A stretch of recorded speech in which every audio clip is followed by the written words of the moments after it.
Hello, it's me again. I just want to make a video on cost of living in Guatemala, a few odds and ends like that. I just checked into my new apartment. I share a room with a few other people. Actually, it's only one other person, and they're going to be checking out in a few weeks. So I have the apartment all to myself. But if you don't mind sharing an apartment, you can get one in Xela for about 1,000 Q, which is about $135. Um, the trick is a lot of times you can get these apartments and you don't really have to share with anyone because there's no one in them. Or the other trick is, make sure you get along with the people you're sharing the apartment with. If you want to rent an apartment all by yourself in Shayla right now, they cost about you can get them for like 1,500 Q up to like 2,500 Q, and typically they ask for a deposit. In my opinion, you can negotiate and not have to pay it. For example, you would ask to pay 3 months or 6 months in advance without having to pay the deposit. Just make sure you get a receipt, and typically they will do that. The apartments I looked at, they weren't too nice. They were kind of scruffy. I thought kind of high for what they wanted. They wanted 250 to about 300, and they wanted first and the deposit, which I didn't really want to do. And a few other ones, when I went and looked, they started out at 1,000 Q, and then when I came back with my ID documents, they wanted 1,500. So I just went with the one I've been staying at quite a bit. It's a 1,000 Q, and you don't have to pay a deposit. It's not required. Just 1,000 to move in, and you have your own room. Like I say, I'll have the apartment to myself pretty soon because the other guy's moving out. Um, just as an example of how cheap things can be, I don't in Guatemala. I think actually in Mexico the cost of living is a little bit lower, although the apartments are a little higher. For example, I've been able to rent apartments all over Mexico for 200, or find them for 200, and of course, and that's if you get off the Gringo Trail and go where middle class people go. If you're on the Gringo Trail, it'll cost you like 400.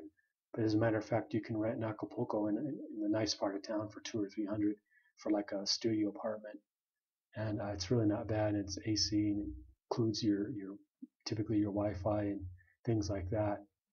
And really, you can find them. People will tell you you can't, but you can. No, you can't find them at Christmas time and New Year's.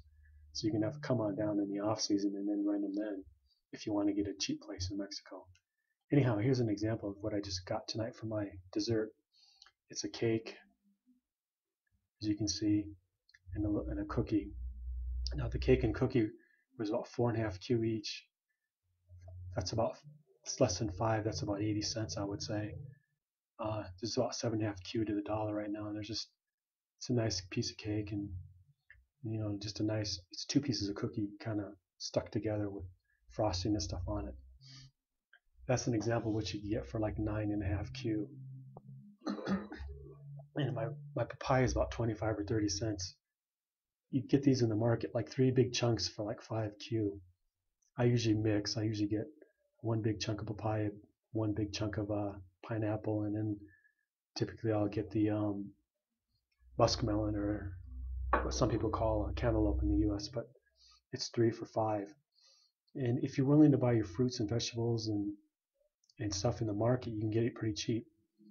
Um, I usually buy meats and stuff at the store because I can't speak Spanish well, and I can get the cuts of meat I want in the store, and it's not too much more. But if you get that in the market too, you're going to get that much cheaper.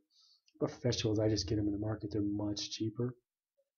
The reason things are cheaper in the market is because in the market, if something is imported, they don't.